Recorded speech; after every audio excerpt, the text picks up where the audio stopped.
Hi வணக்கம் எல்லாருக்கும். இன்றைக்கி உங்களுக்கான லவ் மெசேஜ் என்ன அப்படின்னு பார்க்கலாமா? Love and relationship Oracle card எடுத்திருக்கேன். இதில் உங்களுக்கு வர லவ் மெசேஜ் என்னன்னு பார்க்கலாம்.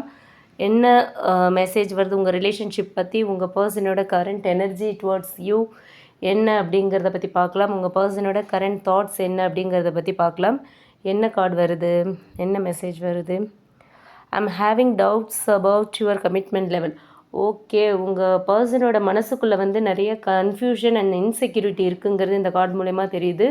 உங்ககிட்ட வந்து ஒரு ஜென்யூன் ஃபீலிங்ஸ் இருக்குது, ஆனால் அவங்களுக்கு வந்து உங்கள் கமிட்மெண்ட் மேலே வந்து ரொம்ப சந்தேகம் இருக்குது. ஓகேவா?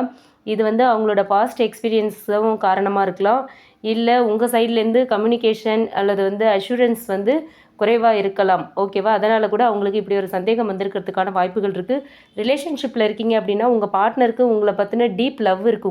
உங்கள் மேலே வந்து ஒரு ஆழமான காதல் இருக்குது. ஆனால் லாங் டேர்ம் ஸ்டெபிலிட்டி வந்து அவங்களுக்குள்ள நிறைய டவுட்ஸை க்ரியேட் பண்ணுது.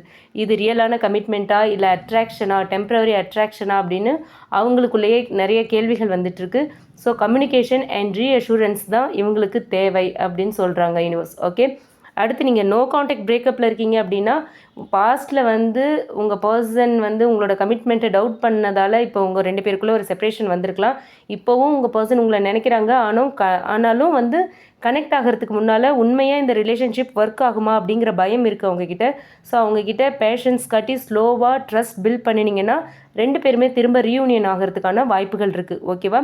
உங்கள் பர்சன் டவுட்ஸில் இருக்காங்க, ஆனால் அது உங்களை விட்டு போகணும்னு இல்லை, அவங்களுக்கு trust and consistency and reassurance தேவை அப்படிங்கிறது தான் இந்த கார்டு மூலயமா நம்ம தெரிஞ்சுக்க முடியுது. Okay, thank you.